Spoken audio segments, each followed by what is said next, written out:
156 para में लिखा है कि आधार जो हमने जोड़ा है वो नागरिकता का प्रमाण नहीं है, जो सही है। कोई नहीं कहता कि आधार नागरिकता का प्रमाण पत्र है। 198 पैरा में लिखा है कि इसी प्रकार से राशन कार्ड भी नागरिकता का प्रमाण पत्र नहीं है। सही बात है।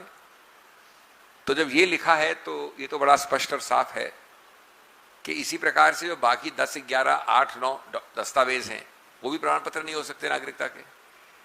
चुनाव आयोग ने सूची दी थी 11 की। आपके जन्म का सर्टिफिकेट, आपके मां बाप के जन्म का सर्टिफिकेट, आपके कास्ट का सर्टिफिकेट, आपके 10वें कक्षा के परिणाम जो एग्जाम का है उसका सर्टिफिकेट। तो मैं मानता हूं कि जब आधार नागरिकता का प्रमाण पत्र नहीं हो सकता, राशन कार्ड नहीं हो सकता, ये भी नहीं हो सकते। लेकिन ये जो पूरी एक्सरसाइज की है चुनाव आयोग ने, ये इन्हीं दस्तावेजों के आधार पे तो की है। तो निष्कासन पहले, निर्णय बाद में। और एक अंतिम बात जो चुनावों के बाद की बात है, लेकिन वो भी एक बहुत बड़ा प्रश्न चिन्ह उठाती है।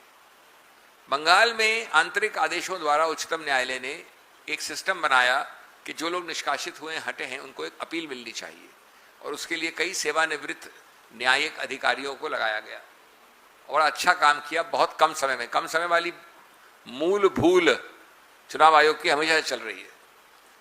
अब वहां रोचक बात क्या है, एक उदाहरण आता है कि 6000 अपीलों में 4000 अलाउ हो गई हैं, क्योंकि समय भी बहुत कम है। 6000 तो बहुत हो जाता है। अभी कोई 2-3 हफ्ते हुए, 1 महीना हुआ है चुनाव परिणाम आए हुए। उन 3 हफ्तों में 4000 अपील अलाउ हो गई हैं, एक जगह, एक प्रदेश में 6000 में से। कहते हैं कि 80% अपीलें अलाउ हो रही हैं। इसका मतलब क्या हुआ?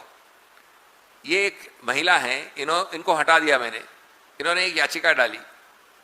वो याचिका 80% केस में अलाउ हो गई कि भाई इनको हटा नहीं सकते थे आप, लेकिन चुनाव तो खत्म हो गया। तो अगर 80% याचिकाएं एवरेज, औसतन रूप पे सफल होती हैं, तो क्या चुनाव पे एक बहुत बड़ा प्रश्न चिन्ह जो कि खत्म हो गया, पूरा हो गया, परिणाम जिसका प्रकाशित हो गया, उसमें प्रश्न लगता है कि नहीं? इस बात पे भी आंकड़ों के आधार पर उच्चतम न्यायालय को टिप्पणी करनी चाहिए थी।